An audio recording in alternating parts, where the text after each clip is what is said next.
Hey everybody, this is Pete Bartolozzi, and I'm welcoming you to another Nuggets, Gems, and Pearls from God's Word. Today's gem is entitled Covenant Faithfulness. I'm really making this one as a follow-up to the Mercies of God. Doesn't really say that, so you don't know that. So it'd be, if you've already listened to that, so you've already got the foundational idea to this. Otherwise, you can listen to it afterwards, however it best works for you. But in Psalm 136, verse 1, it states, "Oh, give thanks to the Lord, for he is good, and his mercy endures forever." As I talk about certain verses through the rest of this, I'm referring back here to Psalm 136. In this psalm, each and every verse says something about the greatness of our God, and then ends with the phrase, "For his mercy endures forever." The word translated mercy is from the Hebrew word chesed. In times past, we hadn't understood this word, and thus we translated it as mercy.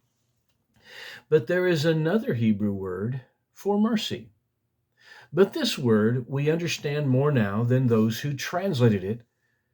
But many today now understand and now know that this word expresses covenant faithfulness.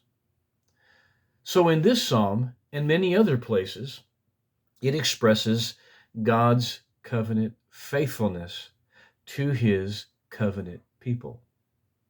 Verse 4 speaks of his great wonders and says that he does this because his covenant faithfulness endures forever. Verse 11 speaks of him delivering them from Egypt, and it's because his covenant faithfulness endures forever. Verse 13 states that he divided the Red Sea because his covenant faithfulness endures forever. Verse 16 states that he led them through the wilderness, and then it says that it was on account of his covenant faithfulness that endures forever. Verse 23 says he remembered us in our low estate because his covenant faithfulness endures forever. Now, even though this is the context of Egypt and their low estate of being slaves, but we can also look at this as when times as we express it, we're feeling low, and thus expressing even being discouraged. He remembers us. So turn to God in such times. And then verse 23 declares that he has that he has redeemed us from our enemies. Why? Because his covenant faithfulness endures forever, and so on and so forth, etc., etc. Now, his mercy is a part of his covenant faithfulness. So now I often say, for the Lord is good, and his covenant faithfulness endures forever.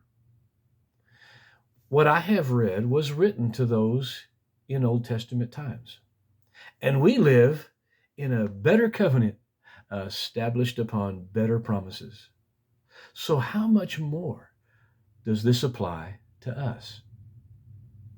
And I offer this as something to think about today. Be blessed.